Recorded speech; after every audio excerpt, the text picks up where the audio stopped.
the presentation while others are speaking. That'd be much appreciated. So again, a warm welcome from our side, from the Global Shelter Cluster. I just want to take a couple of moments to introduce the topic and explain to everyone a little bit around how we got to where we are now with the environment efforts. A big thank you, as mentioned, to all the partners, donors, cluster coordinators and shelter actors, not just for being available today, but for being part of the process over the last 4 years, and for many of you, somewhat longer. You've all supported the efforts and you've contributed in countless ways. Each agency or actor or role that you have a particular take and vantage point and specialization in looking at this complicated issue of environment from multiple perspectives. When we look at where we've come from when we started venturing down this path to this point in time, we have to thank really our two most significant donors who've supported the work. That's ECHO and BHA, and we'll hear from representatives from both of those donor organisations today. Collectively, when we look at the value of both of the grants, around $3.5 million with partner contributions has been put toward greening and environment efforts within the cluster, which is a really great achievement. I'd also like to very much thank the inputs of the co-lead agencies of UNHCR and IFRC and the countless shelter actors, both globally and at field level, for a really significant emphasis on this work. Around 4 years ago, when we realized we had to make significant and purposeful efforts to really improve the way that we understand, look at, and respond to environmental issues, we started from, let's say, a fairly low starting point. We didn't have a baseline. We had to try to understand within this complicated scenario of environmental issues, which path would be appropriate for the shelter cluster and shelter actors to tackle. So after discussion with a lot of our partners at the global level, country level, we started to shape our approach. From the beginning, we had excellent support from ECHO, also very much appreciated, who provided financial support and donor support for this. We had to really understand what our take is on greening.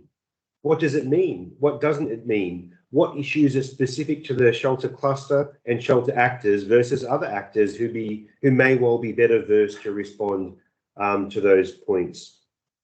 We realized, of course, that in the beginning, we did a few thumbnail calculations that around 80% of the global NFI, non-food item stocks, were shelter related. And many of those, as you all know, are made of plastic. So no matter what way we looked at it, there was a disproportionate responsibility for the global shelter cluster and the actors to take some steps on this. We looked at a lot of the issues at the global level. We looked at progress at the country level so we could understand where our main entry point would be and what the key environmental considerations would have to be. We didn't want to compromise what we do. We wanted to change it. We wanted to improve it. We wanted to have lower impact on the environment, reducing the virgin plastic content of a lot of the products, making sure things were better led locally, more appropriate environmental choices. And we also knew that we had to contribute to a global discourse because of the responsibility we had on these issues. That included strategic approaches, tools, guidance. So there was a raft of inputs at the global level and then also at country level, supported throughout these years of emphasis. Clearly now the work is not over. Today we'll look at some progress in some selected countries. We'll have different speakers and we'll look at how the cooperations move forward. There's been new and innovative ideas to make progress, define our entry points, collaborate with other clusters and actors to really ensure that we had a comprehensive approach. What we've now seen is that we've not only improved what we do as a collective and got some very good outcomes, which we'll share some of today, but it really changed the way the cluster worked. It made us localize more because we had to. We had to explain and give opportunities for local actors to participate and to lead in ways that they previously were not. So it forced us to engage differently. This progress on the environment has not just been about getting better environmental dividends, but changes all round. We recognise that the environmental issues are widespread. We have a part to play. Many other actors have a part to play. So over the last 4 years, the partnerships and collaboration that we've established have grown from strength to strength. I'll leave my opening comments at that, and I'll just take you briefly through our session outline. We've got about 10 different items coming up. Firstly, we'll have Nikos and Anya from ECHO giving us their perspective on the role of donors in humanitarian response. And then we'll start profiling some of the work of the partners. We'll have a video first, and then we'll have our colleague Mohammed from the Northwest Syria cluster operating out of Gaziantep to profile some of the progress being made there, particularly around training and making sure that there was good localized approaches developed. We'll then have another video looking at our partner work. That'll be the work of CRS, who are one of the beneficiaries of the grant process, and looking at the relationship with market-based approaches and solutions around that. We'll have a good 20 minutes of question and answer after that point, and then we'll have another country focus.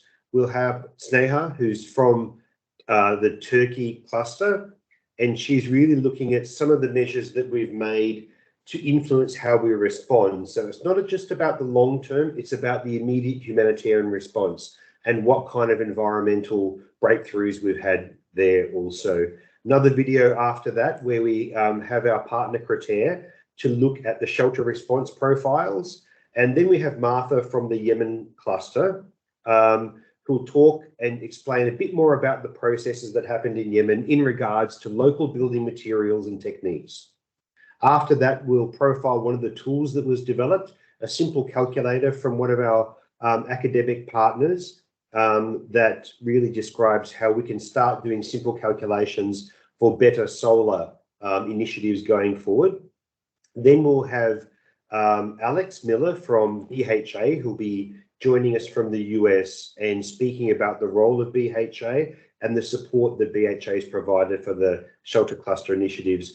We'll then have a brief second question and answer, and then closing remarks from the co-lead of the Global Shelter Cluster, Pablo Medina. So without further ado, I'm very pleased to welcome Nikos and also Anya, who'll be able to provide some remarks from ECHO, and we welcome you to the floor. Thanks very much. Thank you, Brett. I hope that you hear me and see me well. Yes, we hear you and see you well. Thank you, Nikos. Okay, thank you very much. And of course, very many thanks for your kind invitation to be here. My name is Nikos Papamanolis, and as a policy officer responsible for DG ECHO's shelter policy, I would like to touch upon on a few things from a donor's perspective regarding the role of the EU and in particular DG ECHO in addressing climate change and environmental consideration within our humanitarian mandate. Maybe good to go to the next slide, please. Yes, and yeah, thank you very much. Now, DG ECHO, which for those who don't know, stands for the European Civil Protection and Humanitarian Aid Operations. It was created back in 1992 as an expression of the European solidarity with the people in need, and since then has become a reference donor within the partners community. Throughout these 30 years of ECHO presence, we have witnessed, along of course with the rest of the humanitarian community, the increased role of climate change to people in need of humanitarian assistance, especially the most vulnerable ones. Of course, I don't want to go into the details as regards the relationship between climate change and humanitarian needs, or regarding the prolongation of humanitarian crisis due to ecosystem degradation. which of course I'm pretty sure that you all know very well. Just one point here that I would like to highlight, that that in the last 2 decades, more than 80% of disasters have been linked to climate, while for the same period, the number of low and middle income countries exposed to climate extreme increased from 26 to 98%, according to the latest data from the FAO. And I believe that these numbers speak from themselves. Now, within this context, the donor community have a critical role to play in supporting a shift towards a greener humanitarian sector. An initiative that actually demonstrates the need for a joint approach is the 2022 Humanitarian Aid Donors Declaration on Climate and Environment, an expression for a strong commitment by the signatories, including, of course, the EU, to improve cooperation and partnerships between stakeholders and increase efforts to reduce the environmental impacts of humanitarian action. Now, more specifically, and as regards the progress made by DG ECHO in reducing the environmental footprint in humanitarian action, since 2020, we have adopted an ambitious approach in line with and contributing to the European Green Deal, which will gradually impose stricter requirements both internally and on our partners' programming. These requirements, or minimum environmental requirements and recommendations, about which my colleague Anya can say more, are an essential part of the overall DG ECHO's environmental policy guidance, which was released last year, and which basically outlines ECHO's guiding environmental principles, reflecting the key areas of intervention and detailing sector-specific requirements and recommendations, including, of course, the shelter and settlement sector, mandatory for all ECHO partners from 2023. Now, next slide, please. Thank you. Now, it is important to stress here that that the environmental guidance should be seen as part of a broader spectrum of several other key policy initiatives developed by DG ECHO over the last couple of years, and I'm referring mainly to the localization guidance released this year, and the disaster preparedness guidance released in 2021, which are horizontal policy initiative that supports the overall environmental strategy and policy by DG ECHO. And of course, this policy spectrum is complemented by the sector-specific guidance on shelter and settlements, the Shelter and Settlements Guidance Note, released in 2017, which emphasize environmental considerations and the need to use local natural resources and technologies to ensure that the shelter approaches are well adapted, sustainable and compliant, of course, with the do no harm principles. However, this DG ECHO's approach, which I'm describing here, on reducing environmental footprint on humanitarian action, is not just a series of policy documents or, of course, just a declaration of intent. As ECHO, we support this policy with specific funding instruments that facilitate the implementation of this green and humanitarian response. The Enhanced Response Capacity, or the ERC grant, which provide part of the funding for this project that we are discussing today, is the main funding instrument for implementing ECHO's green policy. And through this grant, we have funded around 11 flagship projects from 2016 relating to mainstreaming climate action in humanitarian aid. Now, I would like to conclude my intervention with a couple of remarks from the existing project, although of course it's quite early to draw lessons from it. Next slide, please. Now, first conclusion. The high degree of technical specification of the shelter sector actually presents an advance in terms of developing and applying innovative and sustainable solutions, as well as methodologies regarding the greening of emergency shelter and NFI assistance. Either this progress includes the development of environmental profiles, the piloting of innovative shelter solutions, methods of calculate CO2 emissions, so green packaging, the development of focus-specific advocacy tools, just to name some of them.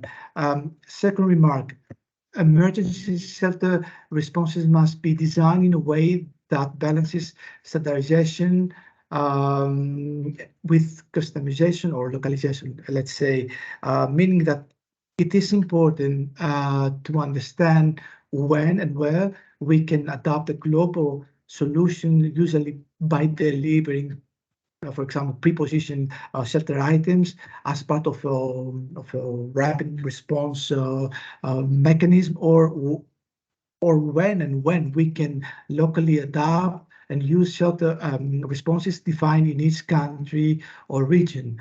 And of course, one of the objectives of this project is exactly that, is to enable the country clusters to generate and invest in local solutions, in local materials and technologies and skills. And that is why it is important for local communities and the country shelter clusters to build local capacities to respond to shelter crisis. And finally, last remark is about coordination. What this project has shown so far is the need for multi-level coordination between local and central level, within country teams, between partners and the donors, as well as between the donor community itself. And I take this opportunity to actually urge the Global Shelter Cluster to reactivate the donors group. I know that it's on your intention, Brett, which I believe that is the most appropriate platform for donors to reflect on and coordinate their efforts to mainstream climate action into humanitarian assistance. By fostering exactly multi-level coordination, we can ensure that humanitarian shelter responses are more effective, more efficient, sustainable, greener, of course, and that they can better serve the needs of people in need. That's all from my side. Thank you all for your attention, and giving the floor to my colleague Anya to continue. Thank you very much. Yes, thank you, Nikos. Thank you, Brett. So Nico has given you a little bit of an overview of our policies. We have several policies that tackle environmental issues and the adverse effects of climate change from the different point of views. But how do we actually ensure that those policies are then integrated in the shelter and settlement project that we fund?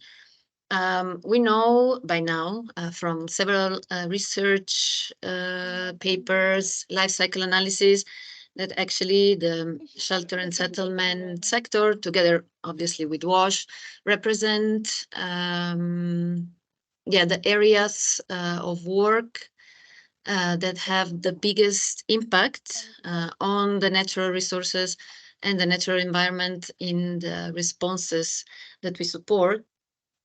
Therefore, we have developed several tools. I'm not going to go through all of them, but we have in specific 2 tools that can really help us as donors to see if and how our partners are integrating these very important considerations in the project. And the first one is our country level disaster preparedness budget lines. We allocate these budget lines to specific countries based on the risk that they face. Every year is a little bit different, the process. But these budget lines really offer the opportunity to partners to tackle the environmental issues more on a settlement scale. It gives us resources to do, for example, reforestation activities, rehabilitation of areas that were, for example, formerly camps or settlements, but now are being, these places are being emptied. Until now, as donors, we didn't have really tools and finance to tackle this issue. But this budget line, for example, offers some opportunities to actually fix the problems that were caused by recurrent humanitarian responses. And the second, Nico already mentioned our environmental mainstreaming tool, which is the environmental requirements. We have a specific set of standards, I would call them, that tackle in specific how the shelter response should be carried out by our partners. And of course, one of the main tools here, it is also the introduction of a mandatory environmental screening. You can go to the next slide. Thank you. So as you can see, here are some main areas of interest that we want to really focus on in the next couple of years. And as I mentioned, the environmental screening is mandatory for all projects that we respond in the shelter and settlement, and of course, also WASH sectors. We are also financing NRC to do a series of NEET Plus training sessions around the globe to actually build the capacity of our partners in this specific sector, because we have noticed that there are important gaps, not only in some specific areas of expertise, but also only in the simple task as, you know, doing an environmental assessment. The next area is waste management. This is more on a settlement level, but we would really like the partners to focus not only on the waste that gets to the settlements and sites, but also to tackle it before it actually reaches the beneficiaries, meaning working on the technical specs of the items that we procure and so on. As I mentioned, our DP budget line offers an opportunity to work on the ecological value of humanitarian sites, which means, of course, the rehabilitation of degraded areas, reforestation, and all of these can be also linked to very interesting livelihood opportunities. The environmental sector really offers opportunities for empowerment of communities. So we should not only see it as something that benefits the environment, but also from the protection and health point of view. And finally, of course, we will continue to support projects that focus on sustainable energy supply chains. We are currently financing several projects through our country HIPs, but also through other ERC projects, and of course we would like to see further development in this sector. That's all from me. Thank you very much, Anya. Thank you very, very much, and thanks to you and Nikos. We'll jump to a short video next, but I do invite you both to share the links to any critical policy documents or any other guidance that you would like within the chat, and then all the colleagues can access them. So we'll go next to a video. This is looking at environmental country profiles and this work's been produced by WWF and IFRC. So over to you, please, Hussein, to start the video.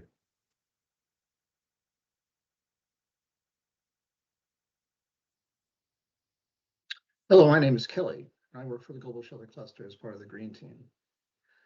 Over the past half century, we found that not incorporating environmental considerations into providing humanitarian assistance has led to damage to the environment, wasted resources due to unused or unusable humanitarian assistance, and further harm to disaster survivors and neighboring communities.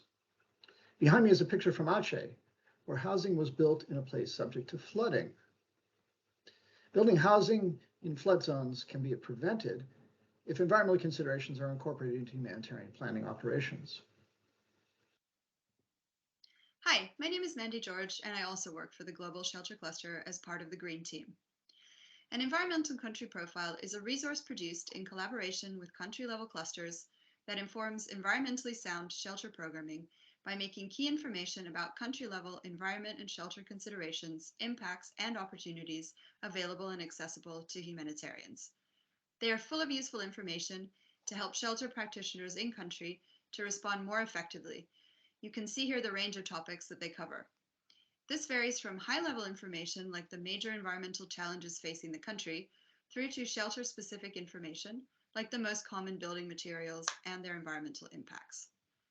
The profiles were produced using a participatory process that engaged shelter cluster partners and brought in environmental expertise as needed. As you can see from the map, profiles have been completed for Bangladesh, Cameroon, DRC, Honduras, Mali, Nepal, Syria, Timor-Leste, Madagascar, Vanuatu, and Yemen. Profiles for Afghanistan and the Philippines are underway. The link on the slide is where you can find the profiles on the Global Shelter Cluster website. In the non-conflict countries, for example, in Nepal or the Philippines, the profiles are both a preparedness and a response resource. They can help build the capacity of preparedness clusters for when there is the next inevitable disaster. The countries are currently working on a plan of action for next year, prioritizing key topics of focus to integrate into cluster work for 2024.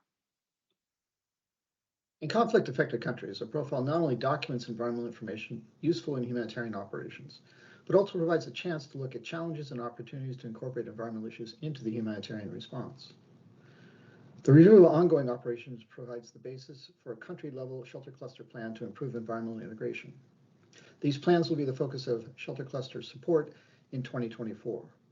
We now turn to a case study on the profile for Northwest Syria.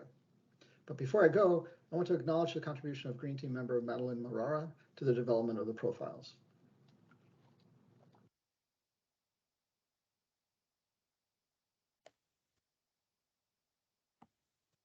Okay, great. So that was just a short introduction to the process of what's included in the environmental country profile. We'll now go across to Mohammed Alamir, who's in Gaziantep, and we'll share some information around the country profile work that's been done for Northwest Syria. So over to you, please, Mohammed. Just also to note we're a little over time. If you could limit your comments to about 7 minutes, that would be great. Thanks very much, Mohammed. I'll do. Thank you so much, Brett. Can I share my screen or we can go? Okay. So for Northwest Syria, this is a bit complicated, prolonged crisis. We are having more than 1,500 IDP sites and camps in Northwest Syria. 84% of them are spontaneous sites established by IDPs themselves. And the majority of the people living in IDP sites are women and girls, and there is a high need for them to be protected.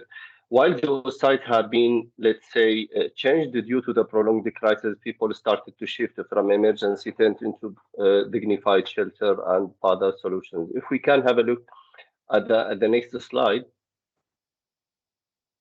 Then you can see that IDPs started to establish their own shelters in emergencies. By the way, all these sites have been established in emergencies, in massive displacement. None of them have been established in advance before and in preparation for emergencies. So we see, due to the limited spaces we are having in Northwest Syria, many of them have rushed into agricultural land. And you see in the photo that they have started to move front end into local materials and started to invest in the available skills they are having.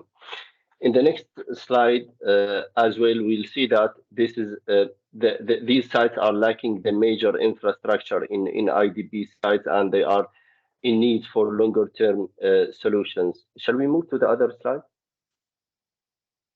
Okay, great. So with the general support and contribution from donors supported by the Global Shelter Cluster, there has been a development of the environmental profile for Northwest Syria. It was developed directly after the earthquake that hit Syria and Turkey in February 2023 for the major purpose of giving a review for the procedures, and particularly with the regards of the transitional and recovery project that involved the built environment. Also, part of that profile had a focus on disaster risk management. When talking about IDP sites and relating it to disaster risk management, we are talking mainly about fire incidents, natural disasters of floods, and wind incidents that are affecting negatively the IDP sites. Next slide.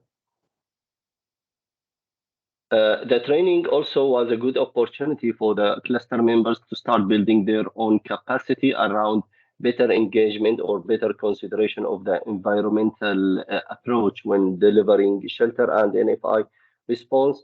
So that was a good opportunity for the cluster members to build their own capacity, how we better they screen for significant environmental issues, and how they can conduct these field assessments while they are in the designing phase of their projects and the program. So the training enabled the cluster members on various means to conduct these assessments and build their own capacity accordingly. It also supported the members on covering environmental sensitivity while they are designing their own projects for shelter and NFI, besides highlighting the importance of integration and better investment of the humanitarian response, not only in shelter, but also on integration with the relevant sectors.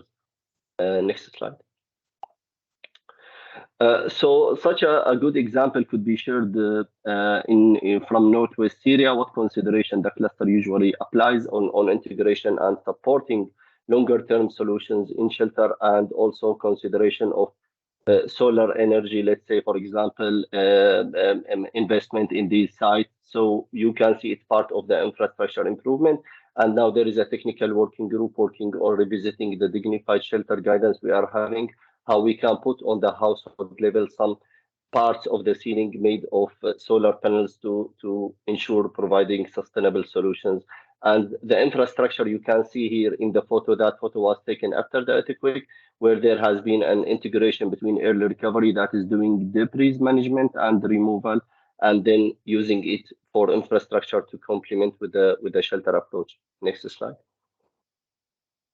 In Northwest Syria, usually we do consider environmental approach, and that was heavily focused when developing the profile and conducting the training. Key consideration for energy and the fuel.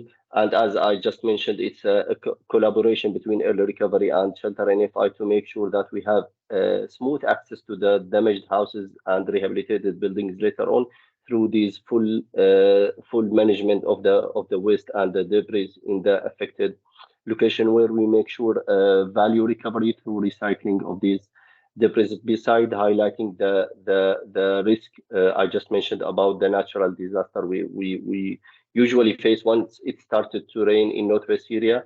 Those sites have been hit by flood, and maybe replacing shelter with another shelter, another emergency shelter won't solve the issue unless we have a clear integration and better consideration of the environmental impact. In the next photo, you will see different sources of fuel, eco-friendly type of fuel in Northwest Syria, where it's very popular in Northwest Syria to see pistachio trees, olive trees, almond trees. So people usually use olive pits to generate their own stoves and getting warmer conditions in their shelters, plus using peels of pistachio, nuts, almonds, heavily used in Northwest Syria. In the next slide, also we can have a few points on that.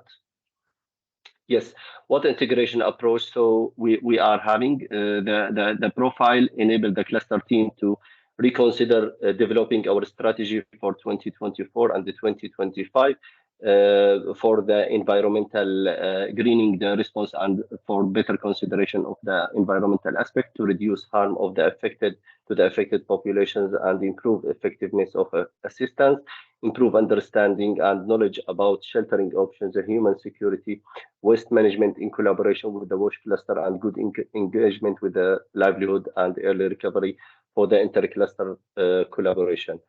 The other slide also highlighting the importance and showing a good example of limiting generators to only critical needs, where we see in the photo that water network is usually supplied through the solar panels and part of the integrated approach we are having in order to reduce air and noise pollution in the affected IDP sites. This is in brief, sorry to rush, but I try to make it within the 7 minutes I have had. Over from my end. Thank you very much, Mohammed. And you did really pick up the time, but you did it beautifully. And you've explained really a huge variety of projects that are going on there. And certainly after the tragedy of the earthquake, it's great to see that in some way that has catapulted even maybe greater progress toward greener and more environmentally friendly approaches. We can see the training and then the different kinds of projects, and it's great also to see that the issues are covered. The issues being covered also include energy, fuel, and so forth.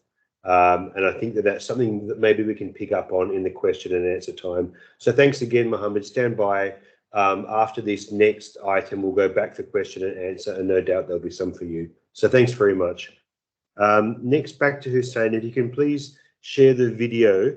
For this one, we're profiling some of the work of one of the recipients of the grant, CRS, and the video explains a bit around reduced environmental impacts and fostering local economies through looking at market-based solutions. Thank you.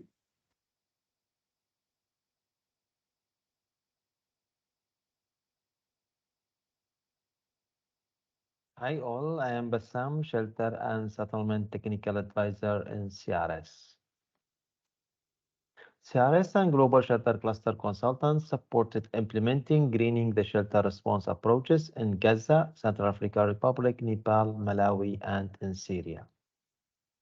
In Nepal and Malawi, CRS supported localization and system strengthening. In the Central African Republic and Gaza, CRS piloted different shelter approaches that included reuse, reduce, and recycle. In Malawi and Syria, the work was focused on market assessment with environmental considerations.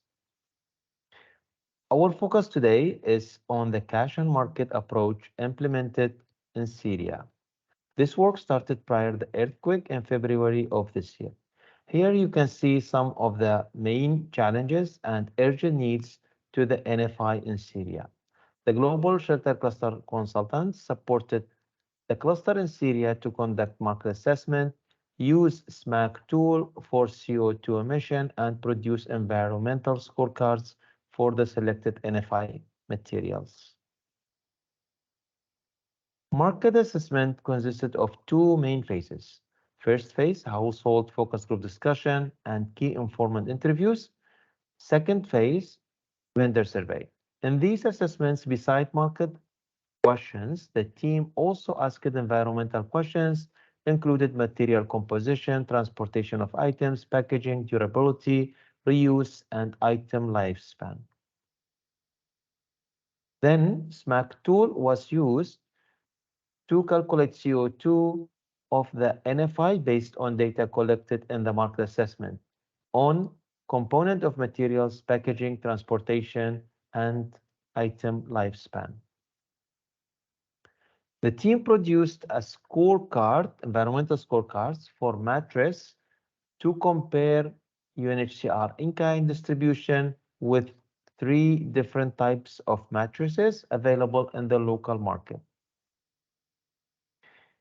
Here, I would like to share some of the key learnings. The scorecards provide a good enough basis for comparing different options for an NFI. The tools are usable by non-experts. Material composition is usually the biggest driver of carbon footprint for NFI items, not transportation, as NFI usually are relatively lightweight for transportation.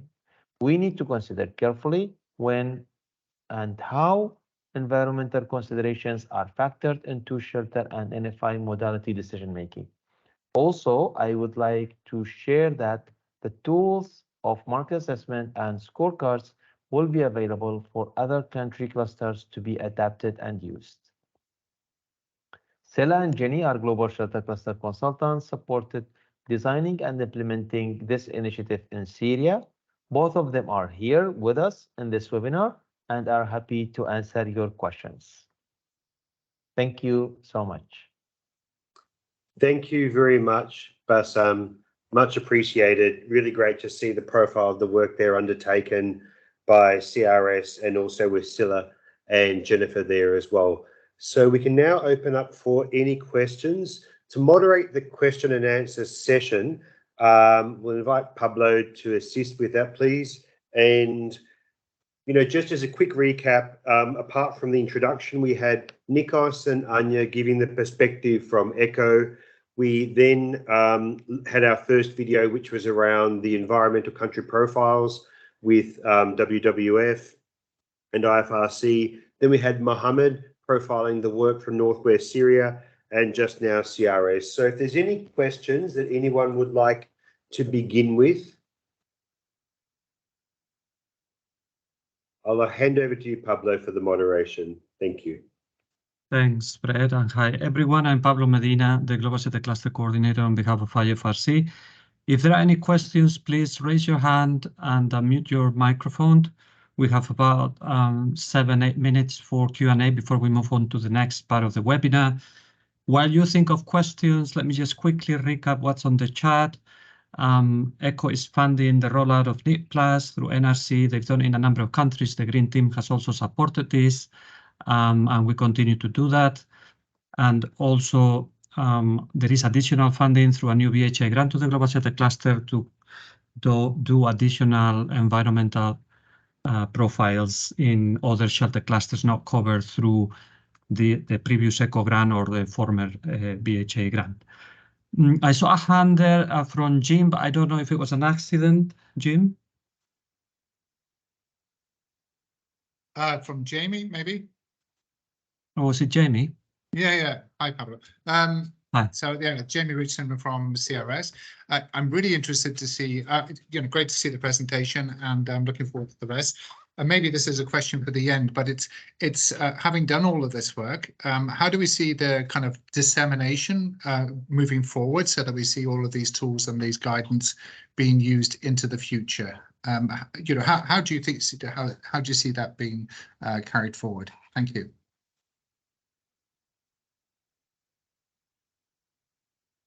Jamie, is that question directed at anyone in particular or just the Global Shelter Cluster? It would be for the Global Shelter Cluster, but maybe for the actors that are, the people that have been involved in the initiatives.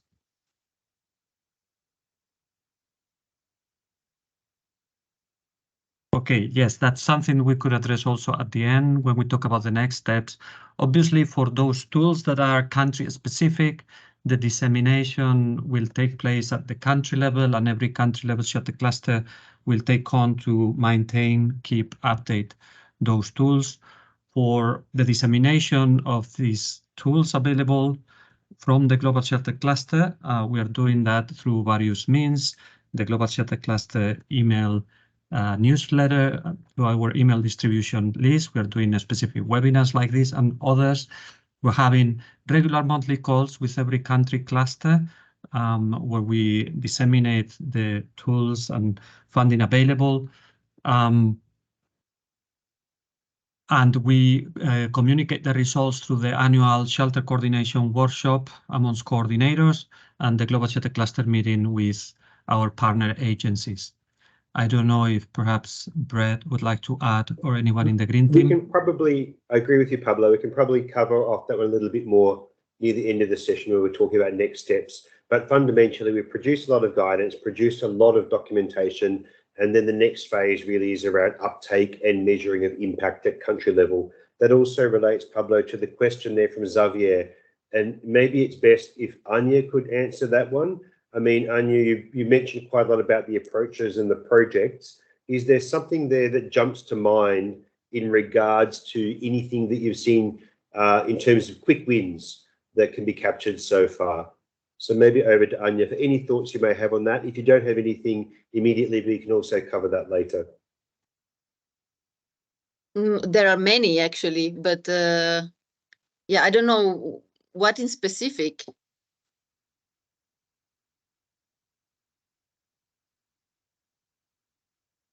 We're just from the chat box, Anya. So Xavier asked, for those ones that are being funded, what have had the quick winning actions? So if there's any that you would like to identify, I think that's the gist of the question, which to prioritize.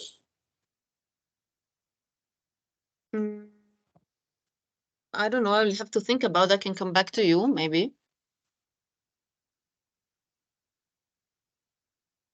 Yes, thank you, Anya. It was more within the available tools. If there is one in particular that has shown more impact than others, or there is a quick win in terms of cost and impact.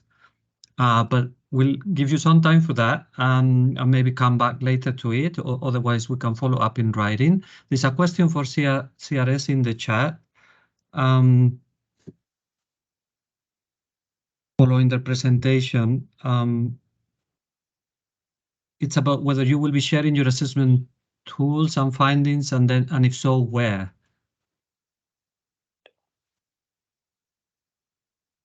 Yes, thank you so much, Pablo. Yeah, so the tools and everything will be shared in the local cluster and global shelter cluster.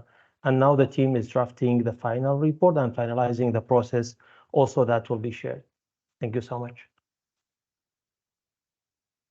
Yes, I can see Pablo, the answer also in the chat. Pablo, it's good to highlight also that everything that's being produced will be available on the website. Some things funded by the grant are just finishing the final versions, but otherwise everything will be on the website through the Environment Community of Practice page. Okay, I'll take one last question before we move on to the second part of the webinar. There's a question to the Green team here on how do you interact, collaborate with other clusters? So Mandy, who is part of the Green team, is unfortunately sick. I can take some of that, but maybe over to Kelly, if he's in the call, and Madeleine, how you have interacted, collaborated with other clusters?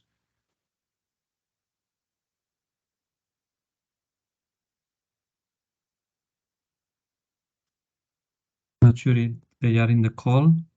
Sorry, Pablo, this is Kelly. I'm sorry, I'm going to do this from my phone, so it's a little bit complicated. Yeah, so when we've been working on the profiles in the countries, we've been reaching out to other clusters, particularly CCCM if they're present, if they're not part of the shelter and CCM cluster.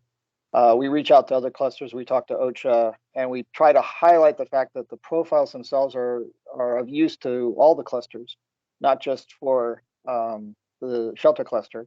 And we phrase it in, as the title says, in the sense of being an environmental profile for shelter and settlements. And when we reach out through the settlements approach, then we're trying to touch on or involve other clusters. It still is, I would admit, a work in progress because there's different levels of awareness on environmental issues and how to integrate some of the things that we find in the profiles into other cluster activities can be a little bit sensitive. But it's an ongoing process, but one that we're actively engaged in. Thanks.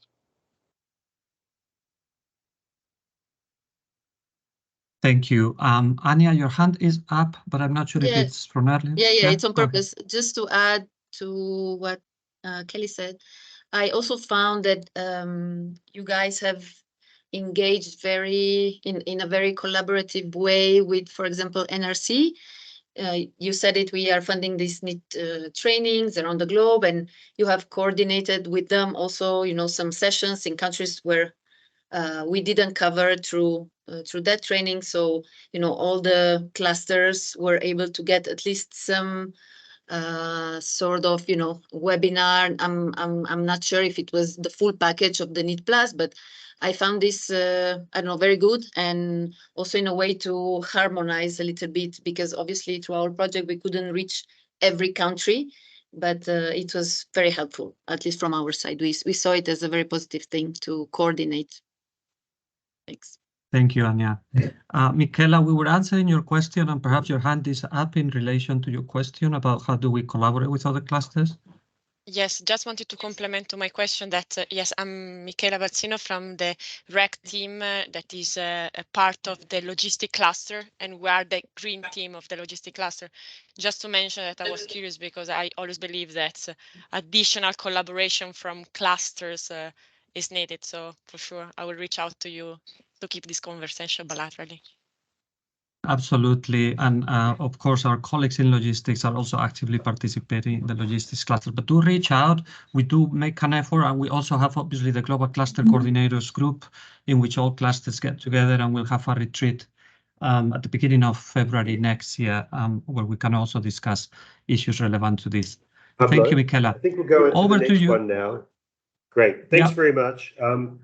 We'll go straight on to the next country focus now. So we invite Sneha Malani, who's from IFRC Turkey, to speak a little bit about the environmental considerations during the response and recovery process. So over to you, please, Sneha. We'll have about 7 minutes as well. So thank you very much. Thank you, Brett. Good afternoon, everyone. Thanks for inviting the Shelter Sector Turkey to present. Can I share my screen, or I'll just pull it out because I have it updated here. We'll go from this side if you just ask for the next slide. We don't have her slides. Oh, sorry. Actually, please do share your screen. I have shared it. Do you see it? We do. We do. Thank you. Can you make it Okay, in perfect. presentation mode, please, Sneha? Yeah, of course. Yeah, great. All right. So as I have 7 minutes, I'm going to speak about the foldable containers that you see just in a second. We'll start with looking at the response itself, a bit of the context. So as you know, it was a large-scale response with the earthquake, 9.1 million people affected. Just to say that we are looking at them in 3 categories, so moderate and severely affected households, and also those with light damage to their dwellings. If you look at the recovery pathways of the affected households, so as I said, we have severely, moderately in urban, rural, peri-urban. This is just to give you a broad picture of where households are and what their pathways look like. So we have those with light damage to their dwellings. We also have around 2 million refugees that are affected in the earthquake in this southeast region of Turkey. And of course, there are tenants as well that are scattered in different kinds of temporary shelter typologies at the moment. So when we talk about temporary shelters, we're talking about what are the standard containers provided by the government, the AFAD standard containers. Then we have various types of inadequate containers and different types of tents as well, alongside the question marks, which indicate that there are alternative prototypes that the shelter sector partners are also working on. Just to give you a quick picture on who is where, I'll run through this. So for those that have severe or moderate damage, they are in individual containers or in sites. So we're looking at environmental considerations alongside infrastructure and settlement needs, but also the needs of within the shelter itself. So in the dark blue, you see the AFAD, you see the foldable containers. We have low damaged units to a large scale, 1.8 million and around 80,000 tents.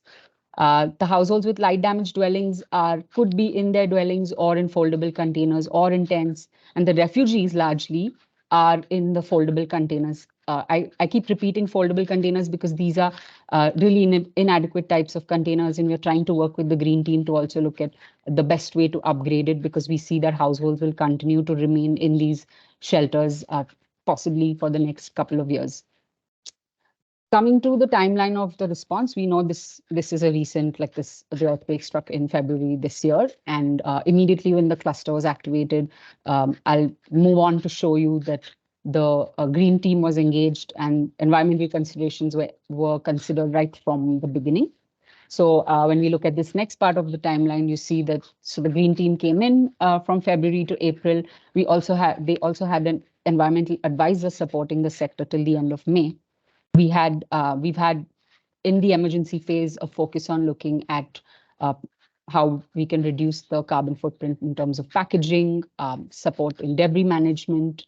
And then there's also one thing to mention is that the shelter sector and UNDP co-chaired the Energy Environment Technical Working Group. So we do have an Energy Environment Technical Working Group over here in Turkey, which is at the moment chaired by UNDP. Moving forward, our team, the current team, came in July, and we've been working closely with the Green Team on intersectoral linkages with looking at aspects of fire safety, winterization with TSS. TSS is what the CCCM is called in Turkey, Temporary Shelter and Settlements. We also had a NEET Plus training with Kelly in October this year. At the moment, some of the things we're really looking at is challenges around heating, challenges around some winterization assistance, which I'll get into. So coming to specific challenges, we have sprawling container cities. We have around 100,000 of the containers, AFAT containers, 50,000 of the foldable containers. In Gaziantep, we have extreme temperatures, so hot summers, really cold winters.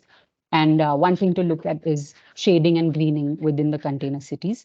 There's a large scale of temporary shelters that require different degrees of upgrades, and there's a high demand of heating at the moment.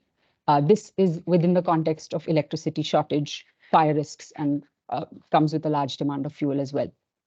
So in terms of winterization, we're looking mainly at thermal comfort needs. We're also looking at what can be done at settlement level. Also want to highlight that there are political challenges within this context. So we are definitely mainly focused on complementing the government's response and supporting more on catalyzing and looking at like influencing and how we can serve as catalysts to make small, low wins that can be scalable instead of going for the large projects for which there are funding gaps and political challenges. One thing to also mention is we have a low quality tarpaulin use. So I'll just jump to show you what I mean here. So we are seeing until the rollout of the UN tarpaulin that comes in, we have households already looking to provide tarpaulin, like to add tarpaulins to their containers. And this brings in new risks because as you see, the image to the right, the tarpaulin can't cover the container that way because it blocks ventilation. It brings in new fire safety risks. So our focus has mainly been, as you see, on small technical solutions, like how the tarpaulin can be overlapped so that the water can drain off it, so that we can still continue to have ventilation. Coming back to also show you what I mean by the foldable containers, we have these flat pack containers, which bring in a lot of issues of leakage. So the way they're upgraded with little environmental impact is one of our aspects of focus. I also want to show you what we mean when we talk about the scale, because this is one of the sites where we have refugees being hosted. It's going to expand to 4,000 such foldable containers. So the need for flood risk mitigation, looking at services in that sense is quite essential. And the impact so far, as I said, we've had actually the Green Team come in and work as catalysts, help us to touch base with the Energy Environment Working Group with TSS, bring in more intersectoral coordination on winterization. We're working on bringing in environmental aspects into all of our technical guidance on light repairs, on debris management, as I mentioned, the trainings. And then for the next steps, we would like to bring in more advocacy into environmental considerations. Also, there's a large potential for solar and wind energy over here. Summer will be here in no time. So there's also a need to look at summarization. We are working with getting lessons from Northwest Syria and also looking at how we can scale up the use of alternative fuels like olive pomace. One big question is what happens to the containers later, as we have such a large scale of containers. And of course, the ultimate goal, ultimate point of recovery is to have households back in their dwellings or in the new reconstruction that the government is carrying out. So the big question is what happens to the large amount of containers. Another point to mention is this is the first year of our response. So as we move on to the next year, we face another winter, we face other emergencies and challenges that come with the winds, storms, fire risks. We will definitely also be looking at what lessons are learned from this first winter that we are coordinating as a sector.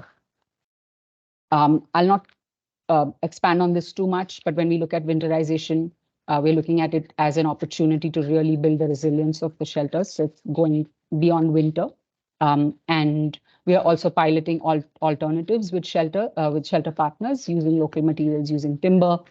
And these are our resources from the beginning of the response. We've been looking at minimizing solid waste with this is with the green team, with the environmental advisor that had come in, looking at how we can avoid waste, having environmental screening trainings, including the NEET Plus training that was done recently. And we have winterization and fire safety messaging in various languages that we are now trying to scale up and roll out in the field. I'll just end with our team from here. We also have Amro and Mike from the team who have been supporting in the environmental considerations and the coordination. Thanks, that's all from our side. Great, thank you very much, Sneha. I could see that there's a huge amount of information that you had there to try to get through, and you've done a great job at trying to kind of give the outline of everything. Certainly a really complicated context and vast numbers of displaced people and a really enormous intervention. So I can see that it's not just complexity, it's also scale that you're really dealing with there. We'll come back for a bit of Q&A later on for you, Sneha. We'll just go straight to a video now where we look at the shelter response profiles that have been prepared by Krater. Thanks. Learning from local building cultures. Human societies have always developed localized and context-based housing solutions. Local building cultures usually integrate rational use of available resources with a very low embodied energy in all the stages of a building life cycle. They also allow to quickly shelter a greater number of people and encourage self-recovery strategies. Finally, the promotion of local building cultures is aligned with the principles of sustainable development. Different activities coordinated by Krater have been financed thanks to the BHA USAID and ECHO grants. The main objective has been to contribute to finding localized, satisfactory shelter solutions for crisis-affected populations in line with their original environment, considering their needs and habits, and promoting climate change impact reduction and self-recovery strategies. The activities have been the fruit of the joint work undertaken with the support and contribution of numerous stakeholders. Now we are going to go through the different activities one by one. First, shelter response profiles give a general overview of local housing and settlements in a territory or country. In the last 2 years, 6 shelter response profiles have been co-produced by Krater, the GSC, and national or local level shelter clusters for Burkina Faso, Yemen, Venezuela, Somalia, Northwest Syria, and Nepal. SRPs are a tool that enables us to understand the present, learn from the past, anticipate the future, and gain access to initiatives to improve what already exists following an approach based on local strengths. Besides the production of profiles, an impact study is being undertaken to understand the impact of the joint work we do and to improve it. The second activity is the continuity of support to shelter clusters, a contribution to deepen reflection to go further in considerations about sustainability and to strengthen the skills of local actors in the production of these tools and in the research of contextual approaches. This has been done through the production of guidelines for sustainable resource management for a number of countries, through training and adaptation of tools for the participatory assessment of local building cultures, and through the adaptation of key messages to different audiences, including communities. A third activity has been the production of an online training, participatory assessment of local building cultures, a training to disseminate a methodology to understand housing and settlements at the scale of a locality. After years of research and testing in the field, the training is about to be launched and will be hosted at the IFRC learning platform. Another activity has been the production of a fast track of Pathways Home, a guidance for supporting shelter self-recovery. Together with CARE, a fast track document of the more complete Pathways Home has been produced in English, French, and Spanish. The last activity is the ongoing production of a tool to self-evaluate and improve a shelter project or program considering the pillars of sustainable development. Focus on the environment alone is unlikely to be sustainable as there is a need for a balance with social, cultural, and economic issues and for compliance with law, standards, and practices. Thanks a lot for your attention.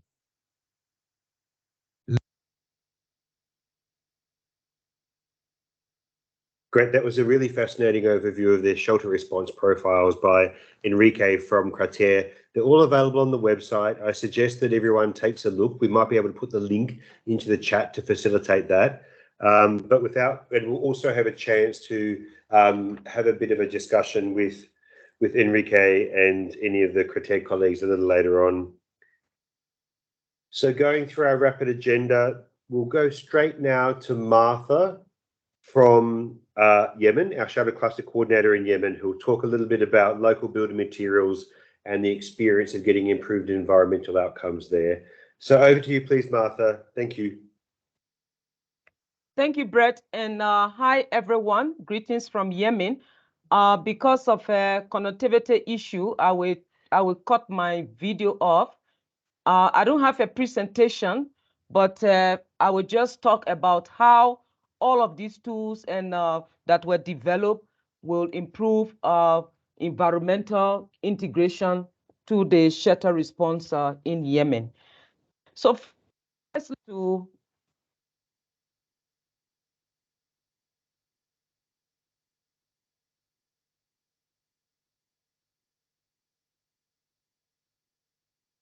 Martha, are you still there? We can't hear you. There might be connectivity issues. I think Martha has dropped off the call. Maybe a connection issue. Maybe we can move to the next presenter and then we come back to Martha when she's back. yes, I'm here. Okay, good. Oh, you're back, Martha. Yes. Okay. Yeah, We lost you for a sorry, I moment. got, yeah. Okay, Yeah. fine. Martha, have about 5 to 7 minutes for your intervention, please. Thank you. Yes. Yes, thank you. So I'm going to focus on how the knowledge that we have gotten from all of these documents, building materials and techniques will support environmental outcomes for our response in Yemen. Firstly, I want to indicate that we benefited from 2 of the documents from Carter. Thanks to them, one was regarding the local building cultures. Another one was related to sustainable resource management, providing partners with reference to mitigate environmental degradation and negative impacts.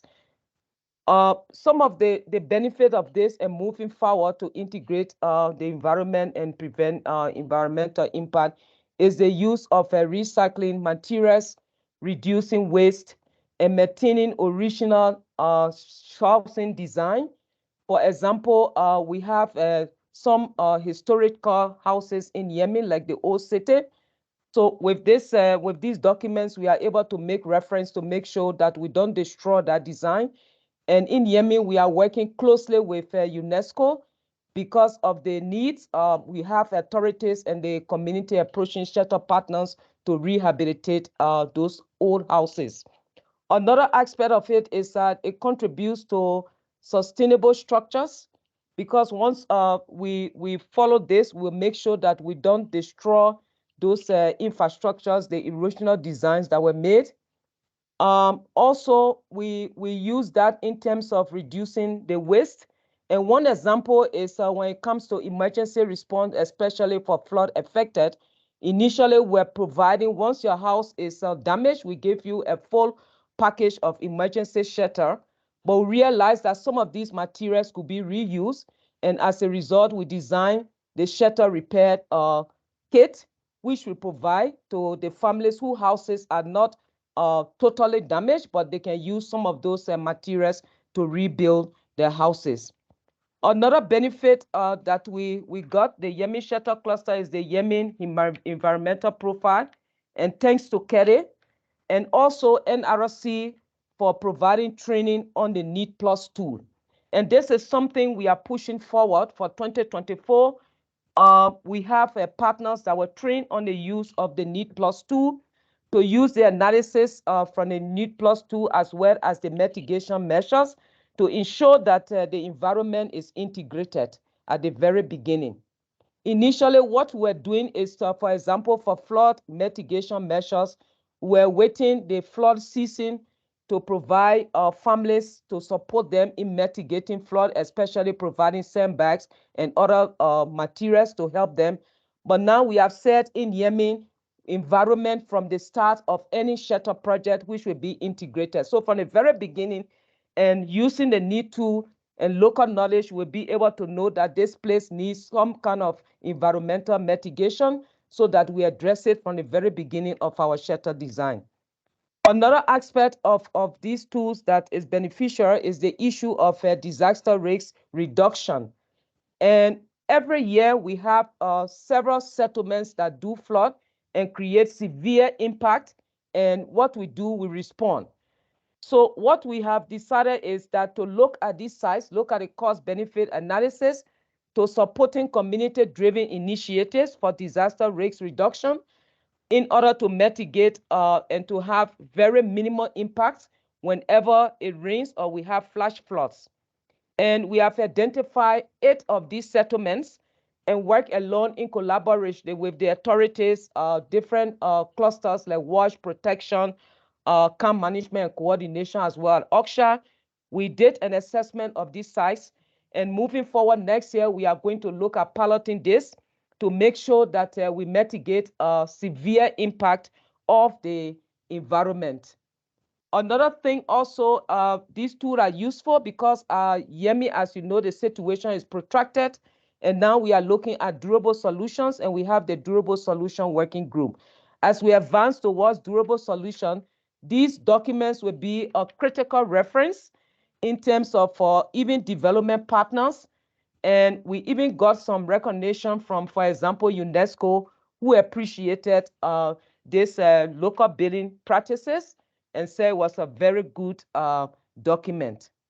Now that we have the knowledge, now that we have the tools, now that we know what to do moving forward, one of the challenges we have is the issue of resources.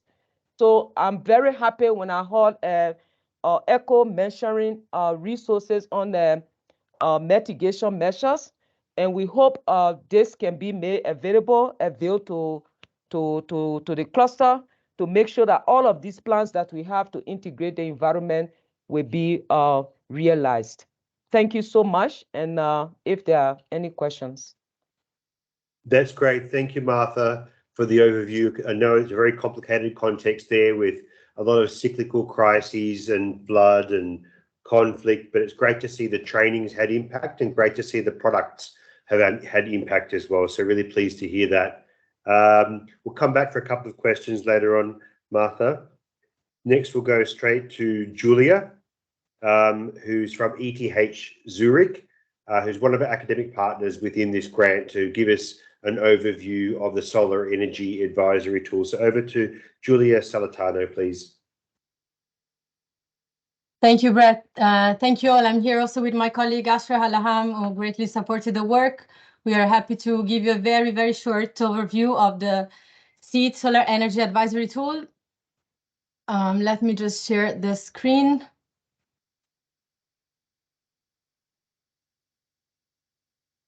This needs to be taking a while. You don't see my screen yet, right? Not yet. Not yet.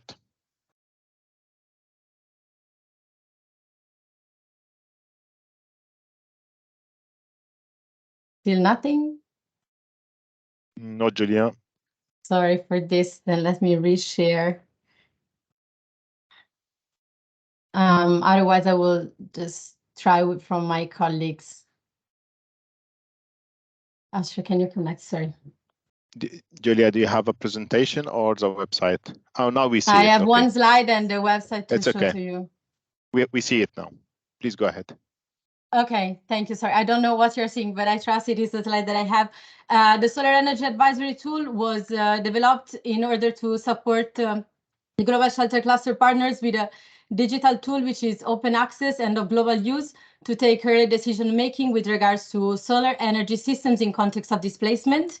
It covers energy demand estimation at the household level and settlement level for household needs. It is context informed, which means that it gives you quantitative and qualitative feedback based on your location and context, not only with regards to strictly environmental sustainability and solar implications, but a more broader set of qualitative feedback on maintenance and the life cycle management of your solar energy system. The user does not need to have any expertise on energy systems, but on the contrary, we would recommend once the assessment is run to discuss it with an energy expert so that the user can move on to a more specific planning and estimation of the system. I will now upload, show you, but once again, I will need to know what you can see from the screen. Yes, so the website is accessible online without any need for registration or login on the Global Shelter Cluster website. You will have access to a user manual where you can find instructional videos and walkthrough of the different use phases and targets. And then you will have to fill in 4 different blocks before you finalize your assessment. The first requires to input project information. Most of the input is, as you will see, with multiple options or just very easy input so that you can give information about the location and the target population, context, built environment, and other qualitative feedback on your response. Then you will be asked to create your average profile at the household level. There is a table that can help you to do that. So you just need to click and customize your average profile, and the calculations on the energy need at the household and settlement level will adjust automatically. You will then have access to feedback based on your initial input on the local currently available energy options, if any is known, and some comparison with solar systems of interest for the assessment. And finally, you will receive a more detailed estimation on your PV system optimized for your site, including of tilt, orientation, and more quantitative information. Everything that you read in red are alerts that are based on your initial input, and you can export the assessment in a PDF form. This takes a few seconds to load, so that then you can discuss it with either an energy expert in your group where that's available, or rediscuss it with maybe donors or other technical experts in your team. Thank you, Julia. That's a fantastic overview of the tool. It's a beautiful product, really useful, really user-friendly. We encourage everyone to take a look at it. We'll hopefully get a few questions on that at the end of the session. So thanks, Julia, and we'll come back. Thank you for the support. Great presentation. Pleasure. It's great to see the product. We'll go quickly now to Alex Miller, who's the Shelter and Settlements Advisor from BHA. Alex, over to you. We'll have about 5 to 7 minutes to hear some comments from your side, please, around the engagement of the GSC on environmental initiatives. Over to you, please, Alex. Excellent, thank you. Let me try to share my presentation here if I can get it online here. It might be a trick. Okay,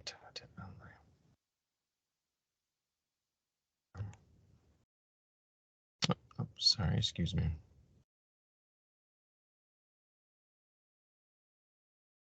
Thank you for your patience here. Excellent. Can you see it now? We do see it, yes. If you can put it in a presentation mode, please. Yes.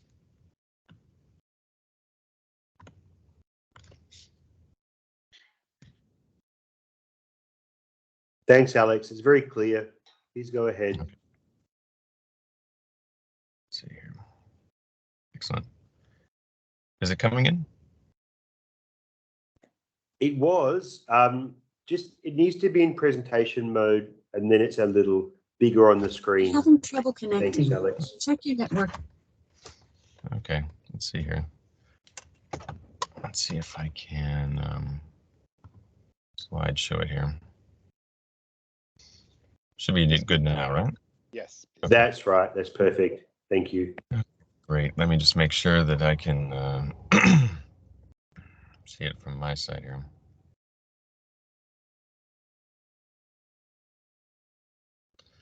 Okay, well, first off, I'd like to thank the cluster and Paolo and Brett for giving us this opportunity.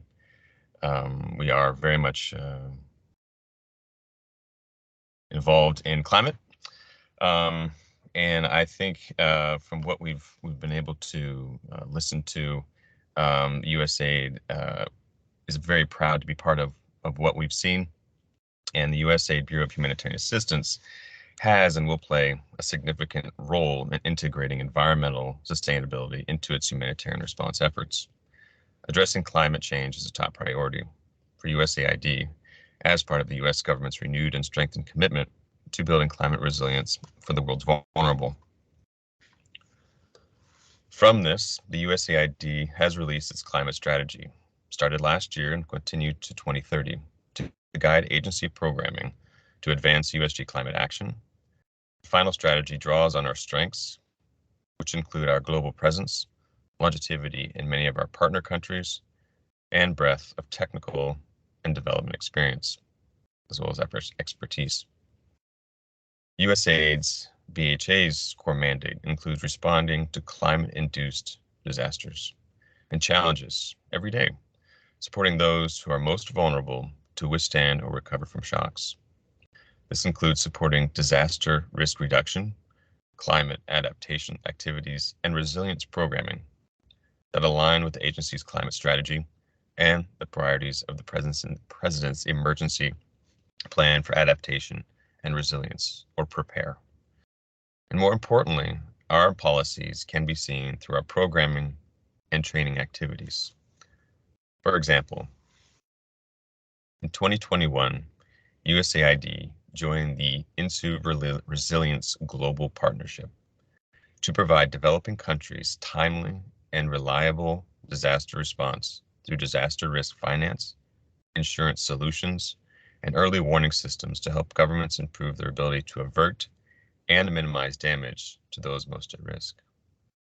USAID joined the Risk-Informed Early Action Partnership, or REAP, to advance early warning systems that enable climate-vulnerable countries to take early action to protect lives and livelihoods. The partnership aims to make 1 billion people safer from disasters by 2025.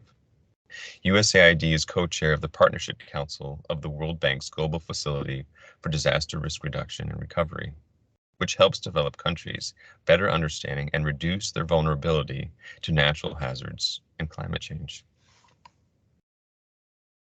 USAID joined G7 donors, partner countries, and CSOs to improve the disaster risk financing coordination and funding mechanisms for the new Global Shield against climate risks.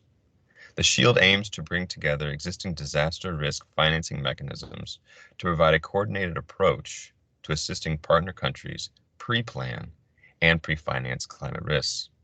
As part of the Global Shield and separately from it, we are also exploring how to strengthen and expand social protection systems, robust social protection systems that are agile, adaptive, and shock responsive, that can save lives and avert social and economic losses in future crises.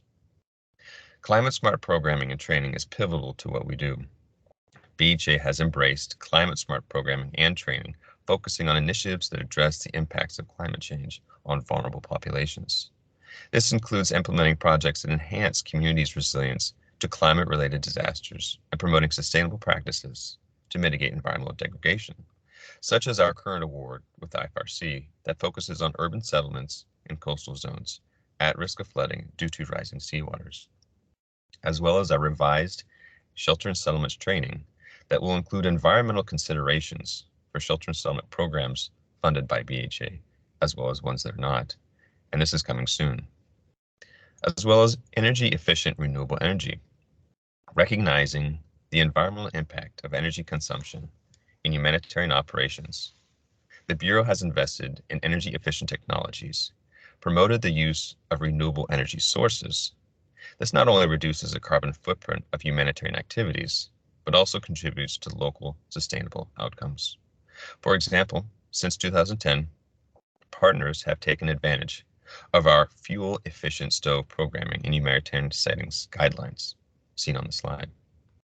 USAID has worked to incorporate eco-friendly design principles into shelter and settlement, as well as structures projects. We do support the repair as well as refurbishment of structures such as in health, nutrition, economic recovery, and child-friendly spaces protection. This includes, but also sustainable building materials, implementing waste management systems, and designing structures that are resilient to environmental challenges, such as extreme weather events. Additionally, the Shelter and Settlement team here at BHA has directly supported the improved creation and logistics around plastic sheeting for emergency shelter programs. The objective of this research is to assess Indonesia's capacity to produce shelter-grade plastic sheeting, which would be comparable to the product that is currently produced for USAID BHA's programming in the US and abroad. Moreover, the research will assess the country's capability to recycle used plastic sheeting and profile of waste generated to shorten the supply chain. We would also like to applaud the cluster's outcome in their Nepal country profile, expanding nature-based solutions, which we are a proponent of, which is considered one of the cornerstones of our climate strategy. And in the Cameroon country profile, we extend our appreciation for the cluster highlighting the use of the PlusNeat assessment tool, which has been cited several times in the presentation this morning and afternoon. And this was partially funded by USAID. Biodiversity conservation, again, is one of our extended priorities. The USAID Bureau of Humanitarian Assistance recognizes the importance of biodiversity for long-term resilience. Therefore, it has supported projects that aim to conserve biodiversity, protect natural habitats, and promote sustainable land use practices in humanitarian settings. This can be seen in our subsector settlements, where often partners request funds to include settlement environmental concerns and limiting the negative environmental impacts of humanitarian emergencies. To ensure the sustainability of environmental initiatives, BHA has prioritized community engagement and capacity building. This involves working closely with local communities to understand their needs, provide training on sustainable practices, and trusting them to be stewards of their environment. Recognize the complexity of environmental challenges. The Bureau actively collaborates with international organizations, NGOs, and local partners. These partnerships enhance the collective capacity to address environmental issues in humanitarian response and promote knowledge sharing. Localization is a priority at BHA. BHA partners with organizations like the Global Shelter Cluster, increase locally led action in vulnerable communities to help reduce the risks and impacts of climate change, such as those in DREF and global climate resilience platforms. USAID recently launched a local capacity strengthening policy and is finalizing a policy for the localization of humanitarian assistance, which outlines how we will embed localization in all aspects of our work, including climate adaptation. USAID's climate strategy centers locally led approaches for equitable and ambitious climate action. And finally, we'd like to talk about how M&E has been used to improve as well as better understand our climate effectiveness. In the report, Environmental Mainstreaming in Humanitarian Interventions, the authors have recommended the following for donors: increase and systemize follow-up mechanisms to monitor their environmental requirements and how these are applied from implementing partners in humanitarian contexts, follow through on environmental requirements specific to humanitarian programming, and provide adequate funding to ensure these can be met, as well as prolong funding cycles to facilitate the integration of environmental issues programming, as well as in monitoring and evaluation. In response to this, the Bureau has established robust monitoring and evaluation mechanisms to assess the environmental impact of its humanitarian projects continually. This involves tracking key indicators related to sustainability, analyzing the effectiveness of implemented measures, and incorporating lessons learned into future initiatives. To add, and in seeing the effectiveness of evaluating what works, early warning saves lives and saves money. The number of lives lost decreased almost threefold in the past 50 years because of better weather forecasts and proactive and coordinated disaster management and disaster risk reduction. In final thoughts, the U.S. Bureau of Humanitarian Assistance has demonstrated a commitment to greening the humanitarian response by integrating environmental considerations into its policies, implementing sustainable practices across various sectors, and fostering partnerships to address environmental challenges effectively. This holistic approach ensures that humanitarian efforts not only provide immediate relief, but also contribute to the long-term well-being of both affected communities and the environment. And finally, we would like to thank the Global Shelter Cluster and fellow colleagues who continually try to save lives, improve the futures of the vulnerable, while at the same time securing a tomorrow where the environment will benefit from our work. Thank you, and I'll hand it back to Brett. Thank you very much, Alex, for the overview of the different approaches from BHA.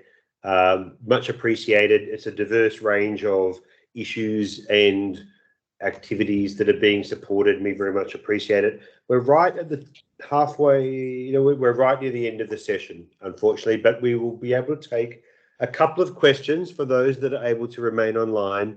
I know some people may have to go to other events, but if those of you can stay for another 5 minutes, that would be very much appreciated. If there's any questions, please feel free to raise your hand or put them in the chat box. Pablo, they're in the chat box.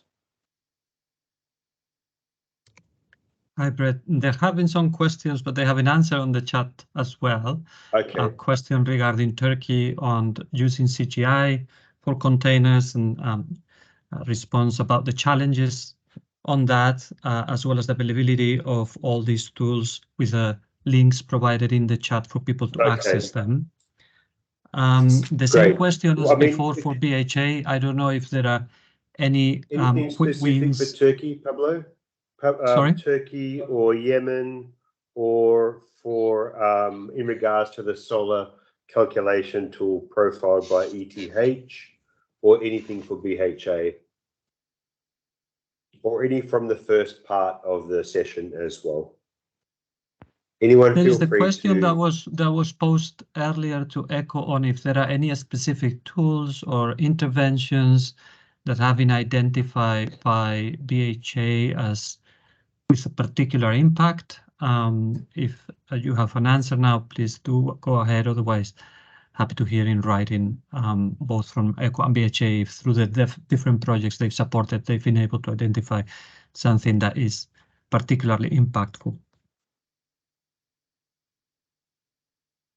Pablo, if there's no final questions, we'll be just over time and then we'll hand over to you for any final comments. Thank you. Thank you, Brett. And we can just wrap it up. Of course, I was going to say this is just the beginning, but it isn't. We did start a long time ago, and we had an environment community of practice from the onset of the cluster approach in the shelter cluster. And Kelly will very well remember that. And we have developed standard TORs for an environmental advisor, the environmental checklist, other tools. But now there is a specific interest and focus and energy on the environment and climate. And apparently we are not the only one. Dubai is not the only one discussing these issues. We've been discussing them today. So just to thank everyone, the donors, the partners, the speakers who participated today, for your contributions, and of course for everyone that has dialed in. Thank you for being there. Thank you for the energy you have brought, and only to hope that this is a sustainable energy, that we can sustain this focus and this interest in environment and climate issues for a long period of time. And it's not just something fashionable, it's critical and core to what we do. And we need to therefore, and the problem is not easy. This has highlighted that there is a very diverse number of initiatives and partners involved. Obviously, the environment and climate are massive challenges that are not for any one of us individually to tackle, and we need this joint approach to make progress together as a collective. So please stay inspired and keep making a positive impact. Thank you very much to all. Thanks, Pablo, and thank you to all the colleagues online, everyone who shared their experiences. Many of you didn't get a chance to talk or ask any particular questions, but we know that there's a lot of work going on still and will be maintained in these next steps as we focus more on field level implementation and measuring outcomes for this year, for next year and afterward. Thanks to you all. Take care and thanks for your time. Thank you. Have a good day. Thank you very much. Bye-bye. Thank you very much. Thank you. Bye. Thank you.